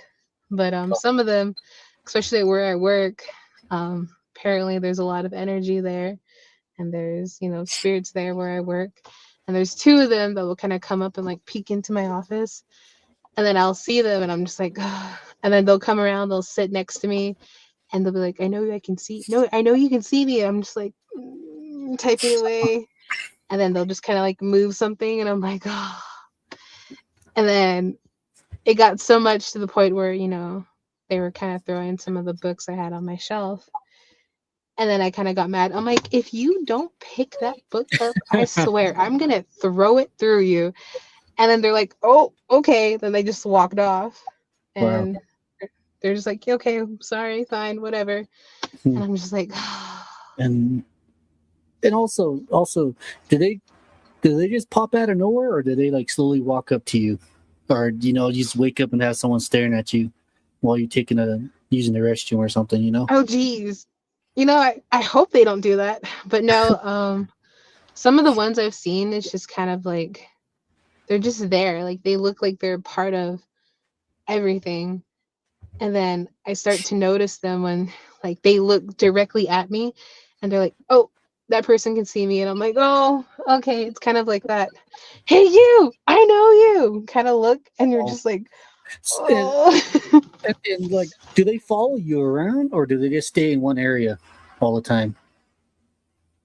Like Beetlejuice, pretty much. They're just condemned to a house. They can't go outside, or like, how does this work? How does that work for you?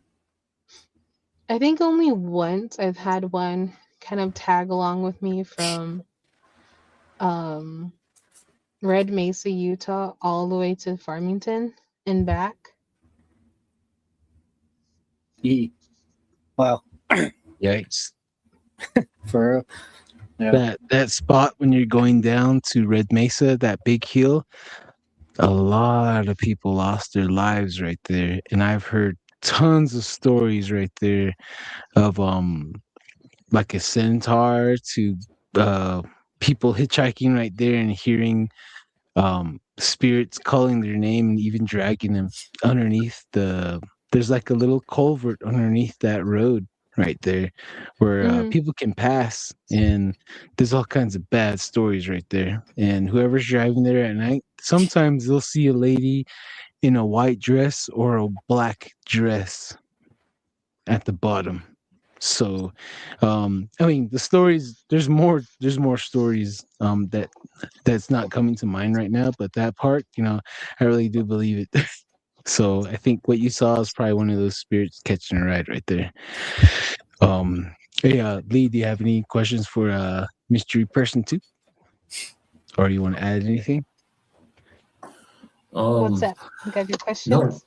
Not really, no questions. It's just kind of sharing my experiences from seeing people that passed on. The way I normally see them is I kind of look at their intentions, whether they have bad intentions or good intentions, really, because that's how I kind of really look for. Other than that, it's just them they kind of look at me like the same thing, like, hey, you actually see me? And to me, they just look like normal people to me. Like whenever I'm like walking around in Walmart, I pretty much see them as well. Wait, whoa, man. Well, that sucks. Hey, do they have shadows too? Do they cast shadows or? No. I For don't think they me, do. they're more transparent. You can Oh, see their figure, but they're kind of transparent in a way. Oh, okay. Man, that must suck. Can't even go into Walmart now, huh? But then again, hey, scallop. So, Crazy Coyote says, MP2, you're like a real life anime pro tag. Mikuru clan. I don't know if you guys Shakira-chan? know that. yeah. Yeah, I don't know what that reference is, but I thought that was funny. Also, I have a question for you, mystery person. Let me find my notes real quick. I like to write down some notes. Let's see here. Do spirits ever appear the way they look when they were alive? Because from my experience, so far I came across a lady that's dressed in the like a blue jeans, blue jacket, and a blue like from the 80s, just from the 80s, and one of the ones that I seen here was a kid that was dressed all the way back from the ancient times, way ancient, like one of the things it told me was from the Ice Age era. So I'm wondering how is it for you? Yeah. However they were just alive. That's how I seen them. I know I had a conversation with one, and she was pretty upset. She's like, I hated this outfit growing up, and this is what they decided to put on me when they decided to bury me. And I'm like, Oh snap! I'm Huh. sorry. Wow. And then Ain't that a funny thing? To you died and you kind of ticked off that they buried you in an outfit that you and then it's just like a forever grudge, I guess you would say. That sucks. And then there was this one lady I remember growing up at the post office, the trading post in the post office in Greasewood, Arizona. And they used to have those old-fashioned pumps across from the trading post next to where they used to put the hay barn. I don't know if anybody knows where I'm talking about. But I was sitting there waiting for my Nellies to finish their business at a trading post, and this girl came by and she sat by me, and she just started talking as if she didn't think I could hear her or see her, and my back was to her and I could hear her talking. And then she was just talking about what I was wearing, and she's wondering how I'm going out through life and everything. And I knew not to talk to them, because my Nelly man would say, don't talk to them, because once they know that you can see them, sometimes they won't leave you alone. But I felt bad for her, so I just kind of stood up, and then she's like, oh, you're just gonna leave, you're not gonna let me finish, nobody ever lets me finish. And I turned towards her and I looked at her and I said, I'm sorry. I'm sorry that you're still here. I'm sorry that you can't go. I don't know what's keeping you here, but I hope you find that. And she just started crying. And I've never seen a spirit cry before, but the way it felt, it was like this strong amount of sadness just washing over me. And I started crying, and I was just standing there, and she's like, you can see me? And I said, yes, I can see you. And she was like, do you know what happened to me? And I was like, no, I don't. And then she's like, let me show you. And I was like, don't. And I pulled away from her, and she was like, they just left me there. And I'm like, I'm sorry. And she was dressed up in black pair of jeans and some chucks, and her shirt was kind of torn, and from the corner of her eye down to her her neck was this big cut down her face. And she had bruises all over her body, and her hair was kind of messy and looked like it was being pulled around. And she's like, they just left me here. And I said, I don't usually help you, but what can I do? And she's like, I don't know. She's like, I want them to find me. And then I just told her, I was like, they'll find you. And sure enough, a couple of years later, one of my cousins said, "Hey, there's this girl that went missing. She got kidnapped, and they found her, a couple of miles and on that top of the mesa. There was a well back there, and they found part of her over there." It Oh, was man. it was sad, and I kind of that sadness washed over me again, and I just kind of felt relief again, and I was just like, okay. For me, I felt like that was her telling me hey, I'm not here anymore. I'm moving on. And I think that's one of the spirits that I remember a lot more than all the other ones. All the other nosy ones, the ones watching me from the restroom. That was a joke, Darren. Yeah. Yeah. We all get stage fright when we have to go do our business, So we have to just be like, we saw, then let go. Yeah, just Go ahead, Darren. just trying to give ask questions for just the curiosity, for people too, that don't have these gifts, So that's the best way I can put it. So, yeah, and personally, just asking for myself also, which is a good thing for myself. Learn by asking questions. This question that I got can go for Lee and Mystery Person too, because you two are both gifted as well. This goes to you guys right here. Well, actually, it's 4 questions, so you guys can answer them in any order you want. You can ask me to re-ask this question again. I got it done right here. It says, have you ever learned something about death that changed your view of life? And what is the saddest message a spirit has ever shared with you? And have you ever helped the spirit moved on? And is there a spirit you still think about years later? All right, it's a handful right there, buddy. Elder medicine. Bear claw. I'll Thank let Mr. Lee go first. you. Okay.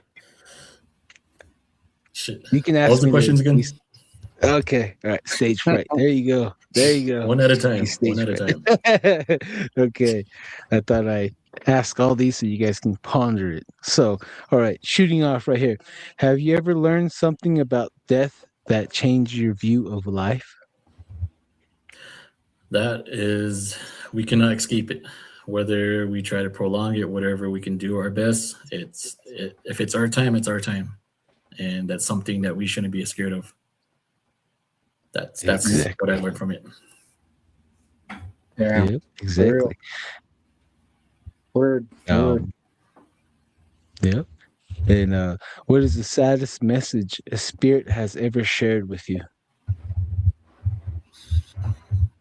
There's a lot Does of it matter? Does it matter if it's family related or anybody in particular? You can answer any way you want. You don't have to give too much. We don't. If you cry here, Darren's gonna have to cry with you. Then I'll jump in. We'll all cry together.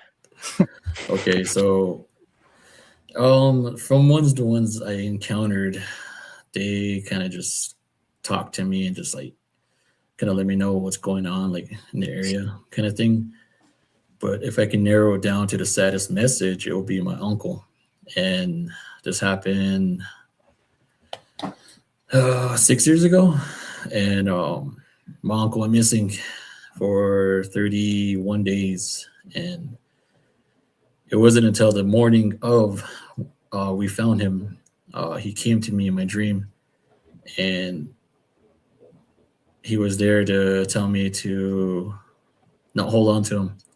And that it's okay to let go. And he told me that take care of my family, take care of them any way I can, anyhow I can do it.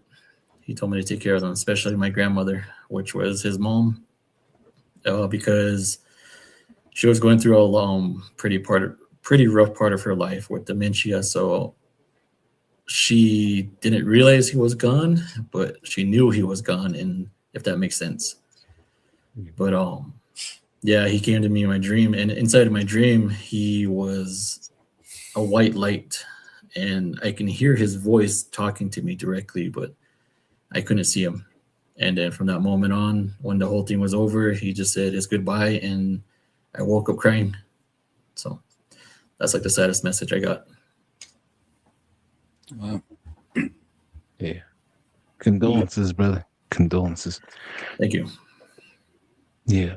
You know, that's one of the things I always expect, you know, after a family member leaves, or even before a family member goes. You know, I get messages, and before a family member leaves, you know, I don't really know who exactly it is, but I would see their parents or their uncles or their immediate little family group. That's how I would know that someone from that family is leaving. And after it happens, you know, I think that's one of the saddest things that you have to live with too. You know, like, you know, something's going to happen. There's no way you can stop it. Like you said on that first question, you know, all our expiration dates coming. There's nothing we can do to stop it. But as long as we're here, you know, we can all work for the better of humanity, you know, and educating everyone out there about who we are, our people, where we come from. And just as long as we share the knowledge out there, I think that's one of the best things we can do. And Darren, you want to add anything to that before we jump on to the next question?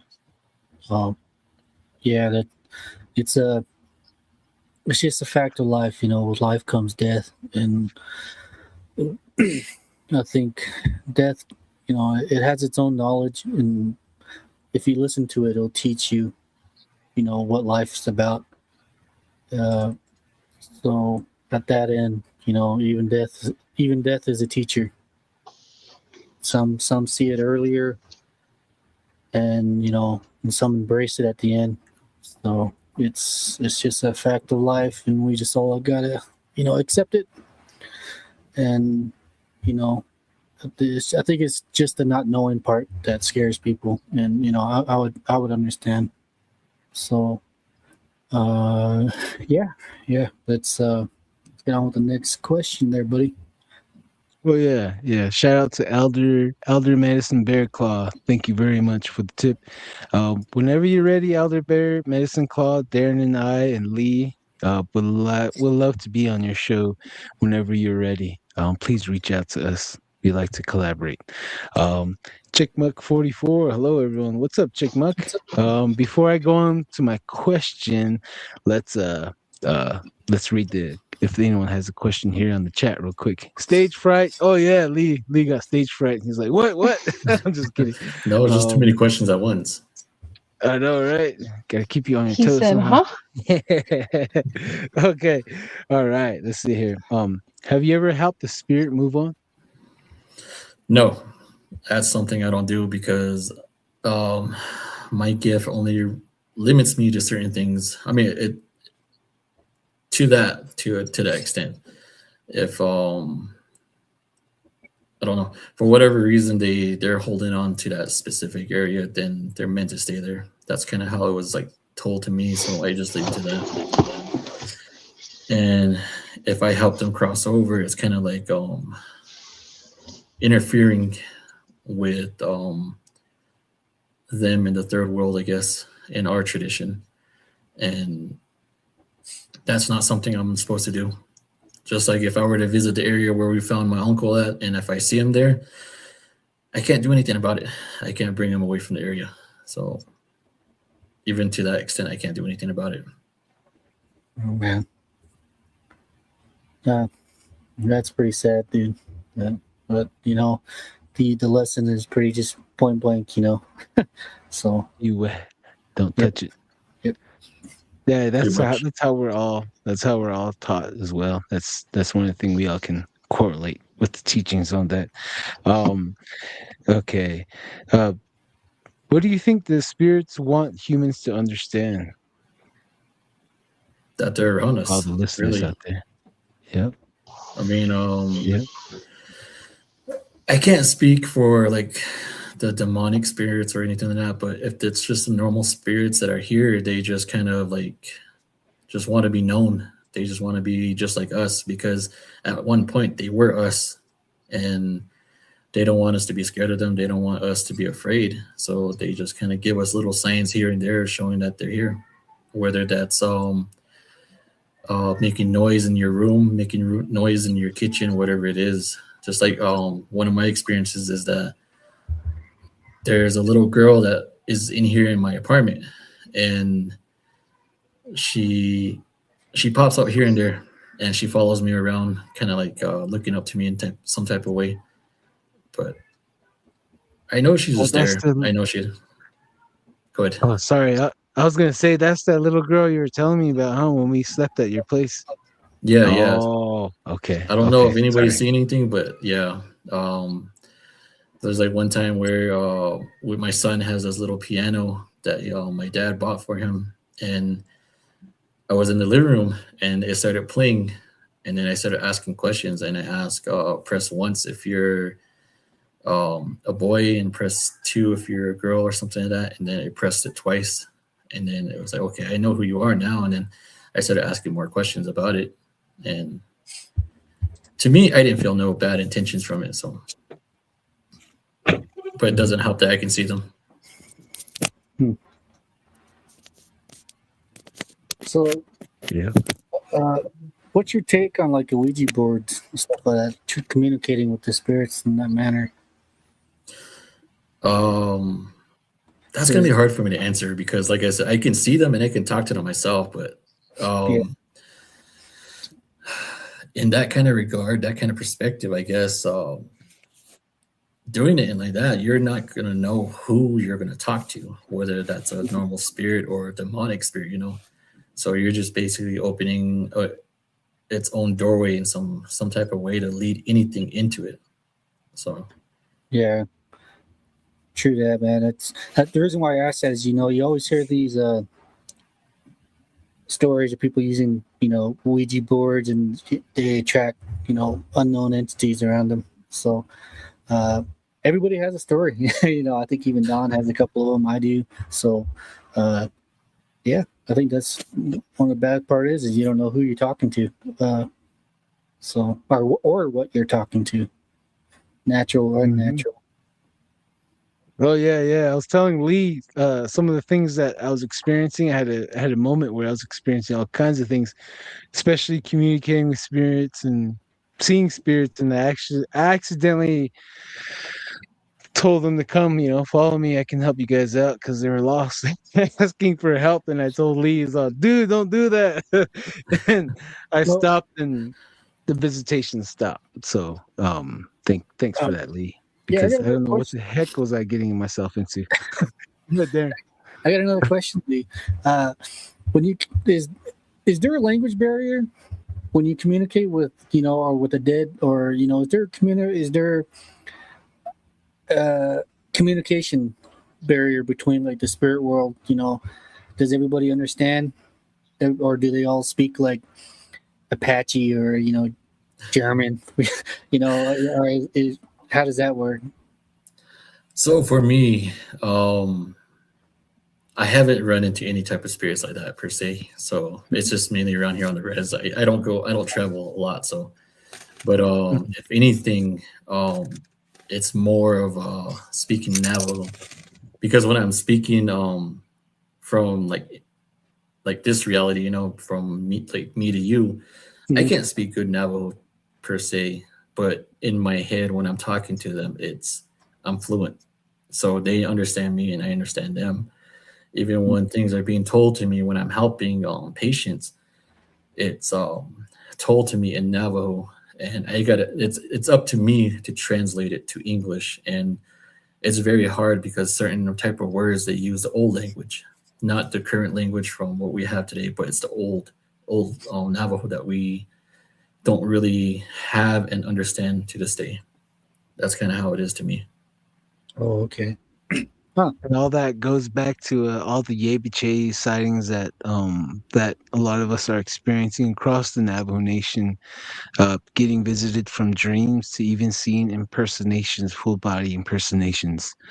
I know, like, one of the things that they share is that when they speak to you, it's like a deep voice, and it's like old Navajo, and when you hear it, you can understand it I mean, like one of the TikTok lives where we had a guy from Canada. He was Athabascan, and he was speaking his language, and we all just like froze, and we can understand what he's saying. Like it's like an old language, you know what I mean? Like we kind of understand in a way.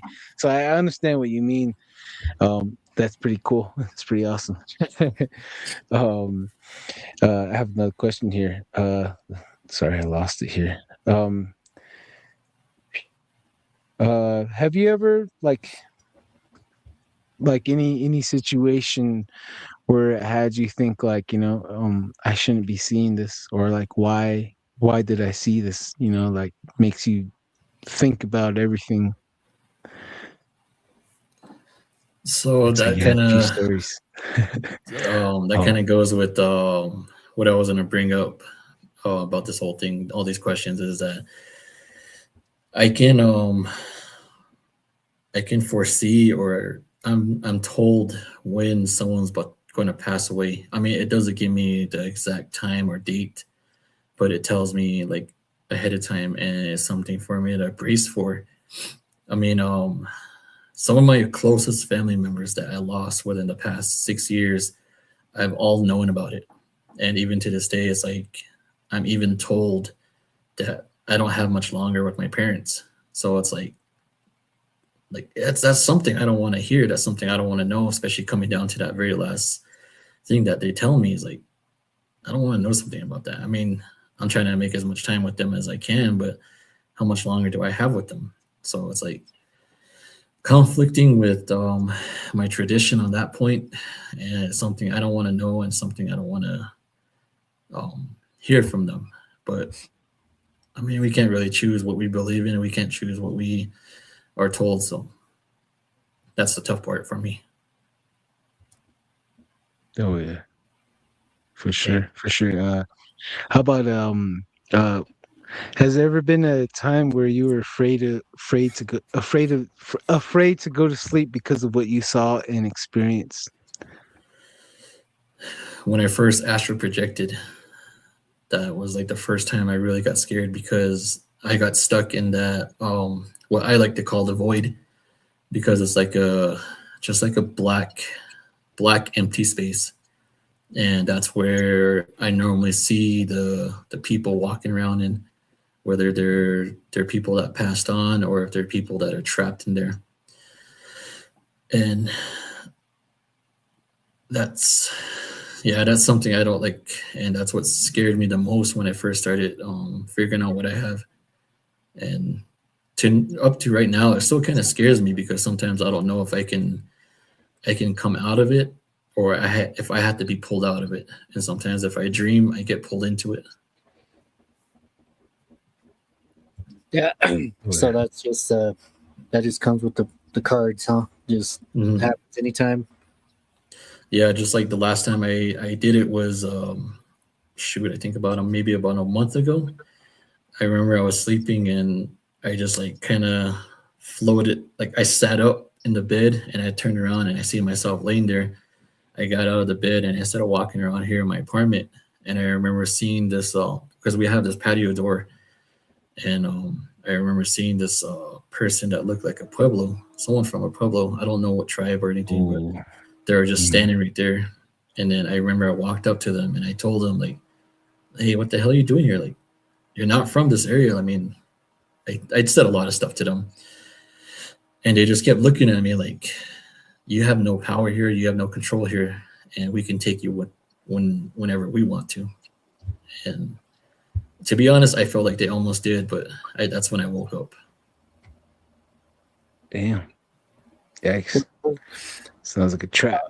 Was there any proof? Was there any evidence? Did you ever go to the spot that this being was? Because I know I believe I did the same thing too. I like crashed out on the couch, and I floated up, and I got to the ceiling, and I looked on top of the entertainment stand, and there was a remote up there, and I was like, oh. Then I don't know how, I just kind of floated back down, and I went up there to go check to see if that remote was up there. And sure enough, there was a remote, and I had no knowledge of that either. Too, it's really weird. It's really odd experience, But these things leave any footprints or anything in the area? No, not in the physical aspect, but I don't know if I manifested. I don't know if I brought it here, to be honest, because I remember I sent this screenshot to Don during that time, but as I was falling asleep prior to that whole thing, I guess somehow I screenshotted the image of Pueblos Flow on dance. Facebook. Mm. Yeah, This is Pueblo Buffalo dance, and dance. It was on TikTok.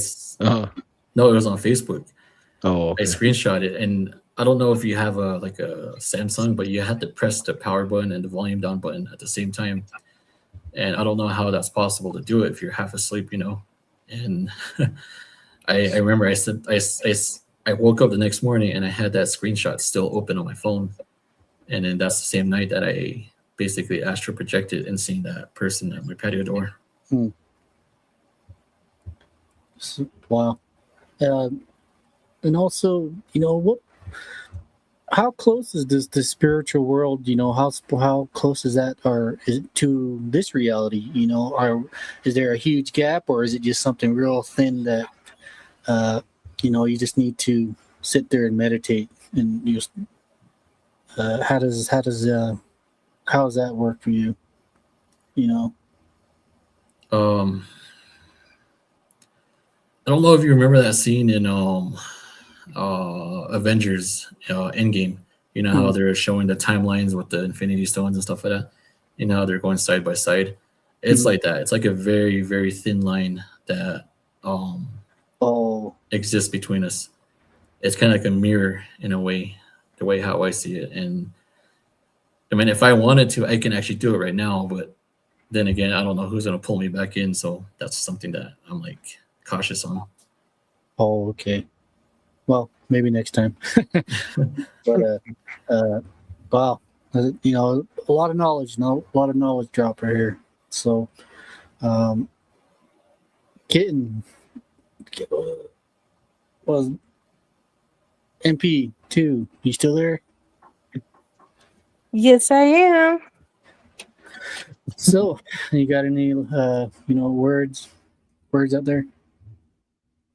Words out here. Yeah, you got words for the audience. Oh, so I guess stay aware of your surroundings. Don't get scared, because whatever bad entities are out there, you give them more of the power when you're scared. I don't know if Dawn wanted me to answer those questions as well. Oh yeah. The questions go for both of y'all, but go for it. Whenever you're ready, you can answer them. Just like Mr. Lee here. It's a lot of questions. Right. Well,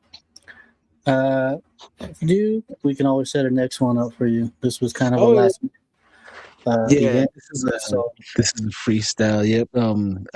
The mystery person is coming back. Sorry, Darren, I should tell you about this. On the 28th of November, we're gonna hear a mystery person's story, more of her life.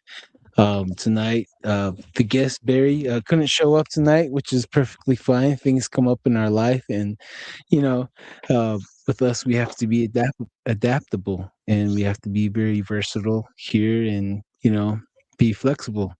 Another question for you guys. Both of y'all can answer this if you want. Do you believe that there are things on the other side that humans were never meant to communicate with? Yes. Lee? Pretty much. All right. So that we're coming down to the last bit.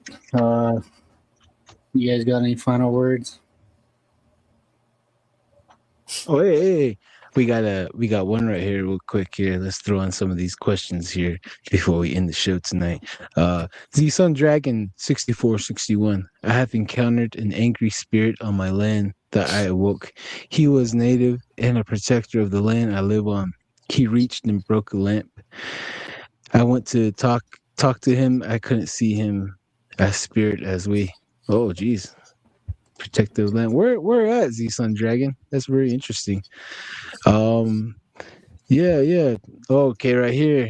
Carry fast date. That would be a torment to know someone's passing soon. Reminds me of that Nickelback video. He is seeing numbers above everyone's head to count down to when they are checking out. Yeah. Ouch. Yeah, my grandpa had a dream just like that too. He in his dream, he saw the numbers on all his siblings, and the numbers that were before him, he named them what siblings they were. And when the time came when they all checked out in the same order of numbers that he told us, and he himself included. So that's nothing to add on to that. Yeah. Okay. So is there any last thing you guys want to share out there? Any shout outs? Lee, mystery person number 2? Anybody? I guess my shout out was to Rai, Codex of Codega. You guys like hearing some of my stories? I got a couple episodes on his as well. Same as Lodge Tales. There are a bunch of good podcasts that help kind of spread the word as well. Yeah, and also, didn't you recently do Myth, Monsters, and Mullets too? Yeah, I got another episode on that on the 19th of this coming week, actually. Nice. Well, oh yeah. And if you really do, Leah has another show. Holly's Pandorum. I think Darren and I we're on all these other podcasts that Lee mentioned. You know, we like to jump on other shows, and you know, we all cross pollinate and cross pollinate with one another. And you know, if you guys listening out there have your own shows, feel free to reach out to us. We'd like to jump onto your shows and help share our knowledge and share our culture and who we are, our identity, and you know, just it's best to let the person from the area speak about it instead of somebody reading someone else's stories that has no idea of the situation, no idea of the people, the culture, the region. So that's one of the things we like to do here on the show. You know, we'll bring on a native from Oklahoma, Montana, different parts of Turtle Island, and have them share the experience. So all of us are all human libraries here. Yeah, I'd like to say thank you to Lee and mystery person number 2, and shout out to Ride the Codega, the intro and the outro. So I don't know if you guys noticed the radio voice, right? So you know, shout out to Lodge Tales and Myth, Monsters, and Mullets, and everyone out there. You know, all you guys were kind enough to reach out to us to come on your show, and you know, reach out again. We would like that. Mystery person number 2, do you have anything you would like to share? Not so much. Just a simple shout out to Don, Darren, Lee, and your team. I know I was kind of listening to Lee's perspective, and you know, I hope the guests that went through what they went through. I hope they're doing okay. You know, kudos on all of you guys for taking care of each other and making sure that you guys can continue to do that. And shout out to your team. I hope one of these days I can meet all of you guys. Oh yeah. Yep. Just don't assassinate us. I'm just kidding. Yep. Likewise. Darren, is there any shout outs you'd like to do before we wrap up the show tonight? Let's see. Yeah, I think besides being Mental Health Month, I think it's the LGBTQ community thing month too going on. So to that, Maddie, hey, take care of yourself, buddy. Matthew. Oh yeah.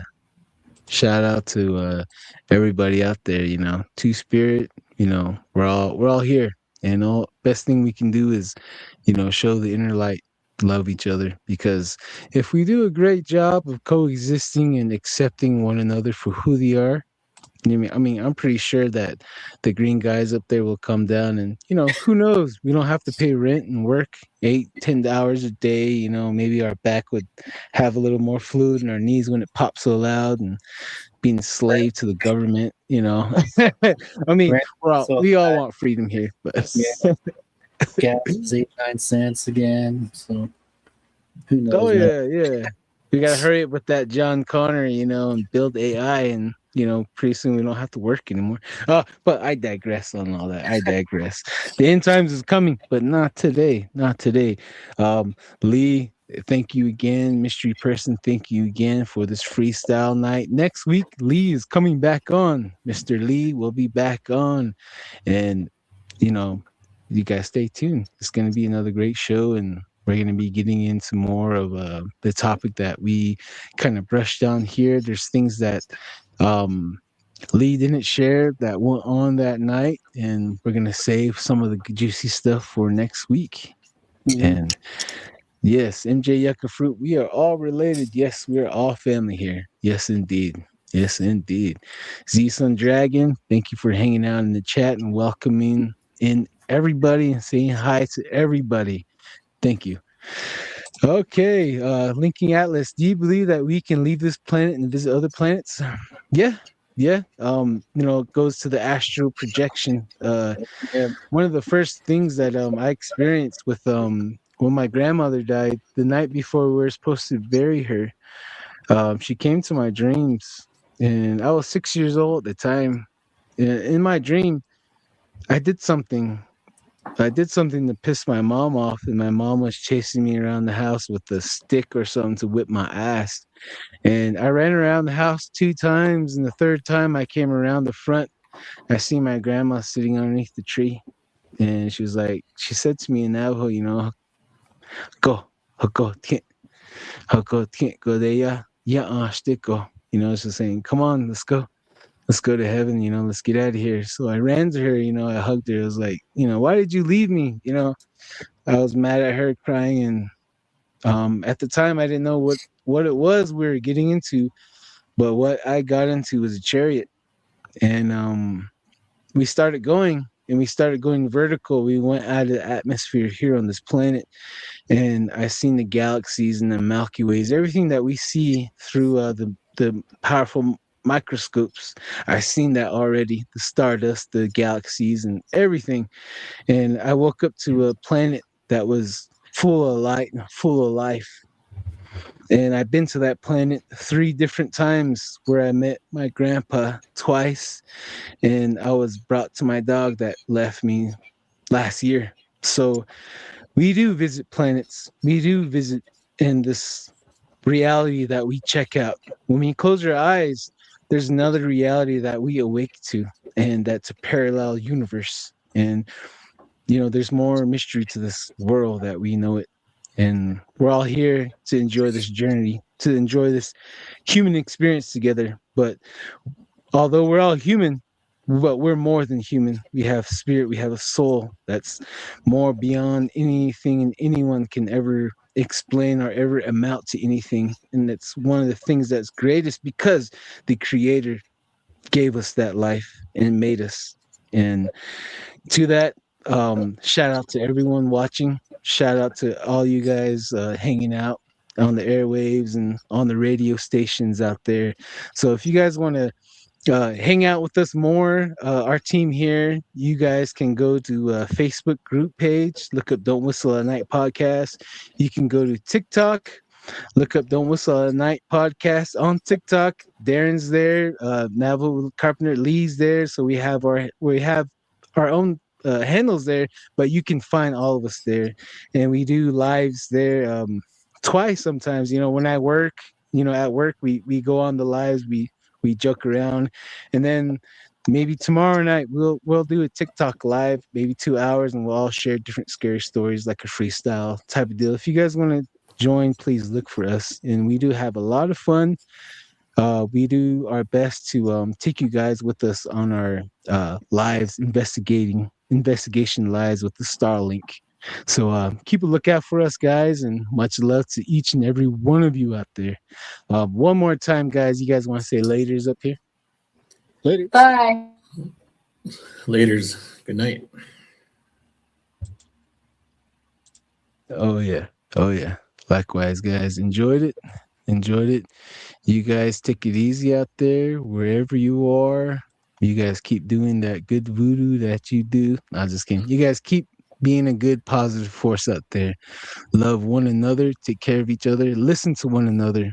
Whether it be paranormal story or personal story. And thank you guys for tuning in tonight. And I am going to close the show. Darren, you want to say laters one more time before I close out the show? Later. Laters. Come back next week. And like, share, and subscribe. It's good to talk about stuff like this, and that's the goal right here, is to talk more about it. So it's for the people, it's for the people, for them to, feel more comfortable talking about subjects like these, because I know it's really difficult to talk about this. And,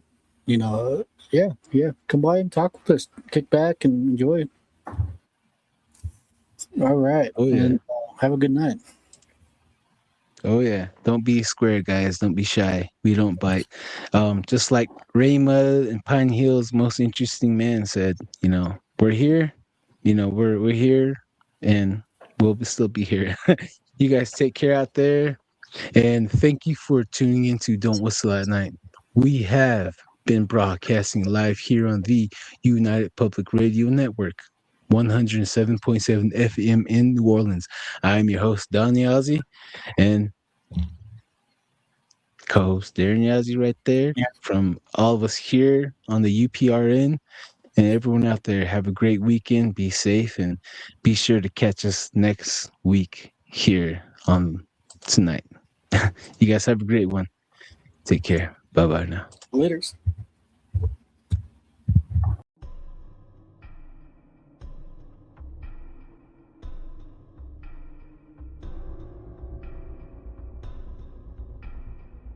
Welcome to Don't Whistle at Night podcast, where Navajo legends echo in the shadows. Darren and Dawn will guide you through the sacred fire of native storytelling, where the old stories breathe, the unknown walks among us, and voices, long hidden, rise to be heard. And remember, don't whistle at night.